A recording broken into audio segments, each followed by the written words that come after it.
Meron akong bagong ituturo sa inyo para di kayo magastusan ng malaki. Yung sa reserve viewer ng washer, sa wiper washer, yung motor niya, hindi kasi gumagana yung floater nun. Kaya yung lumalabas dito yung indicator ng wiper dito.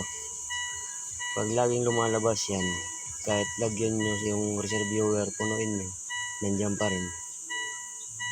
Madali lang solusyon dyan. Kasi doon sa ibang gumagawa, pinapalitan na nila ng bagong reserve viewer kasi buong assembly yun. O kaya binubunot nila yung sakit doon sa may motor ng reserve viewer para ma-bypass nila at saka mawala dito yung indicator ng wiper. Ngayon, ginawa ko lang to ngayon, kaso hindi ko na ipakita na nandito yung nung washer indicator. Ang ginawa ko, kaya nawala dito, madali lang,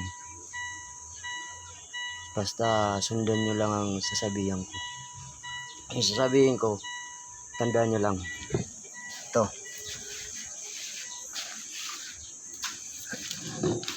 Tinanggal ko na yan yung mga bolt dito.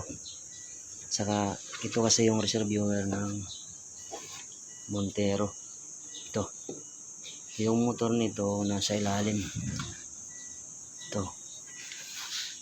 Ang kadalasan ginagawa ng mga gumagawa, ibinabypass nila, binubunot tong sakit na to. Ito. Itong sakit. Yan. Binubunot nila yan para mabypass, mawala dun sa dashboard yung ilaw ng indicator sa wiper. Yung iba naman, pinapalitan ng boto itong reserve viewer para mawala yun. Ang problema niyan kasi kahit laging nandun yun sa dashboard kasi yung floater nun stuck up. Ang gawin nyo po, ito, kuha kayo ng mga kahit ganito, pukpukin nyo lang yung ilalim ng motor dito. Pukpukin nyo, huwag nyo masyadong lakasan, baka mabutas. Yung parang aalog lang siya. Pukpukin mo siya ng kahit mga 3 beses. Huwag naman masyadong mahina. Huwag naman